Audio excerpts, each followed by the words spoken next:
সুপ্রিয় দর্শক, স্বাগত জানাচ্ছি আমাদের নিয়মিত সাপ্তাহিক আয়োজন চায়না বুলেটিনে। আপনারা জানেন, চীন সম্পর্কিত গুরুত্বপূর্ণ খবরাখবর নিয়ে সাজানো আমাদের এই অনুষ্ঠান।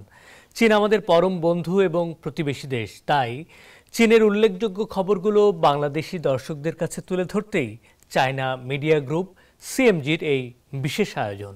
সঙ্গে আছি আমি শাহানশা রাসেল। শুরুতেই জানিয়ে দিচ্ছি সংবাদ শিরোনাম। চীনের সিচাংয়ে ভূমিকম্পের সর্বাত্মক ত্রাণ ও উদ্ধার কাজ চালাতে শি জিনপিংয়ের নির্দেশনা। দুর্নীতির বিরুদ্ধে কঠোর দীর্ঘমেয়াদী যুদ্ধ নিশ্চিত করার জোর আহ্বান জানিয়েছেন প্রেসিডেন্ট শি। মার্কিন ট্রেজারি সেক্রেটারির সঙ্গে উপপ্রধানমন্ত্রী হ লিফেংয়ের ভার্চুয়াল বৈঠক। নামিবিয়ার নবনির্বাচিত প্রেসিডেন্টের সঙ্গে সাক্ষাৎ করেছেন চীনের পররাষ্ট্রমন্ত্রী ওয়াং। জানিয়ে দিচ্ছে বিশেষ সংবাদ। চীনের সিচাংয়ের শিগার্স শহরের রিতিং জেলায় গেল মঙ্গলবার সকালে ৯টা ৫ মিনিটে ৬.৮ মাত্রার শক্তিশালী ভূমিকম্প হয়েছে। এতে ব্যাপক প্রাণহানি ও হতাহতের ঘটনা ঘটেছে এবং বহু বাড়িঘর ধ্বংস হয়েছে। ভূমিকম্পের পর চীনের প্রেসিডেন্ট শি জিনপিং সর্বাত্মক ত্রাণ ও উদ্ধার কাজ পরিচালনার নির্দেশনা প্রদান করেন। তিনি বলেন, গৌণ বিপর্যয়গুলো ঠেকাতে ক্ষতিগ্রস্ত ব্যক্তিদের সঠিকভাবে পুনর্বাসন করতে এবং পরবর্তী পরিস্থিতি মোকাবেলায় ভালোভাবে কাজ করতে হবে। ভূমিকম্প পর্যবেক্ষণ ও আগাম সতর্কতা জোরদার করতে হবে। জরুরি উদ্ধার সামগ্রী দ্রুত বরাদ্দ করতে হবে। যত তাড়াতাড়ি সম্ভব ক্ষতিগ্রস্ত অবকাঠামো মেরামত করতে হবে। মানুষের মৌলিক চাহিদা মেটাতে নিরাপদ ও উষ্ণ শীত নিশ্চিত করতে হবে।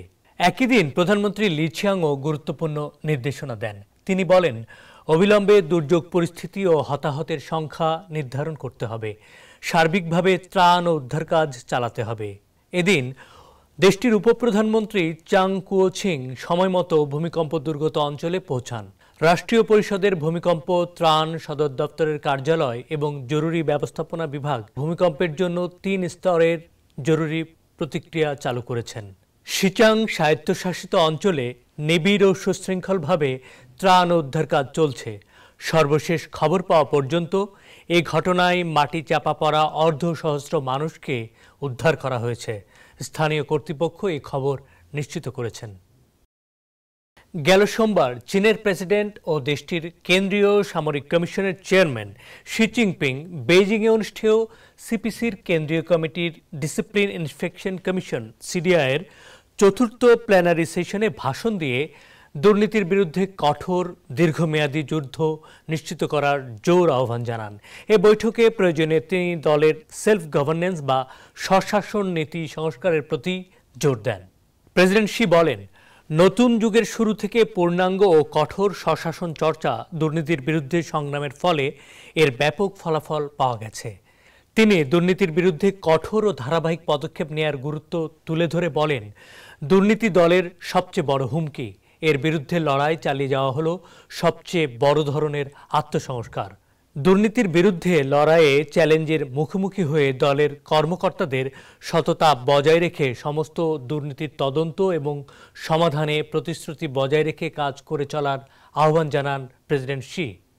তিনি আরও উল্লেখ করেন, দুর্নীতির বিরুদ্ধে লড়াই একটি জটিল এবং গুরুতর চ্যালেঞ্জ। এর ব্যাপারে সবার প্রতিজ্ঞা এবং আস্থার প্রয়োজন।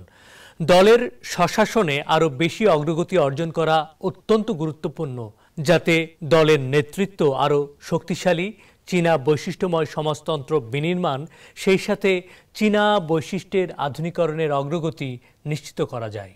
দেশটির গুরুত্বপূর্ণ ইস্যু, খাত বা লক্ষ্যের প্রতি মনোযোগ দিতে দুর্নীতিকে কোনোভাবে প্রশ্রয় না দিয়ে ঘুষ নেয়া বা ঘুষ দেয়া থেকে দূরে থেকে প্রাতিষ্ঠানিক দুর্নীতির ঝুঁকি দূর করার উপর গুরুত্ব দেন তিনি।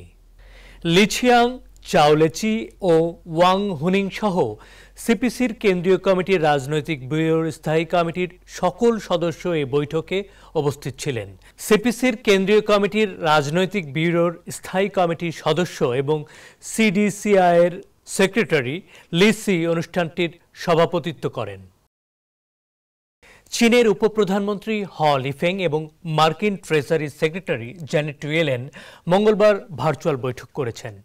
চীন যুক্তরাষ্ট্র অর্থনৈতিক সম্পর্ক স্থিতিশীল রাখতে এবং রাজনৈতিক পরিবর্তনকালীন সময়ে পার্থক্য ব্যবস্থাপনায় তারা ঐকমত্যে পৌঁছান বলে জানানো হয়েছে। বৈঠকে উভয় পক্ষ সাম্প্রতিক বছরগুলোতে চীন যুক্তরাষ্ট্র অর্থনৈতিক বিনিময় ও সহযোগিতার অভিজ্ঞতা পর্যালোচনা করেন। পাশাপাশি দু দেশের রাষ্ট্রপ্রধানদের মধ্যে অর্জিত গুরুত্বপূর্ণ ঐকমত্যের বাস্তবায়নে অর্থনৈতিক ও আর্থিক কার্যকরী দলের ভূমিকার প্রশংসা করেন। বৈঠকে যুক্তরাষ্ট্রের অর্থনৈতিক বাণিজ্যিক নিষেধাজ্ঞা নিয়ে চীন উদ্বিগ্ন বলে জানান হ লিফেং। সাম্প্রতিক বাণিজ্য তদন্তের বিষয়ে চীনের অবস্থান স্পষ্ট করেন তিনি। দর্শক, এই ছিল আমাদের এবারের আয়োজনে। অনুষ্ঠানটি সামাজিক যোগাযোগ মাধ্যমে দেখতে ভিজিট করুন www.facebook.com/cmg বাংলা এবং ইউটিউব চ্যানেল সিএমজি বাংলাতে। আবারও দেখা হবে আগামী সপ্তাহের একই দিনে একই সময়ে। দেখার আমন্ত্রণ চাইছেন।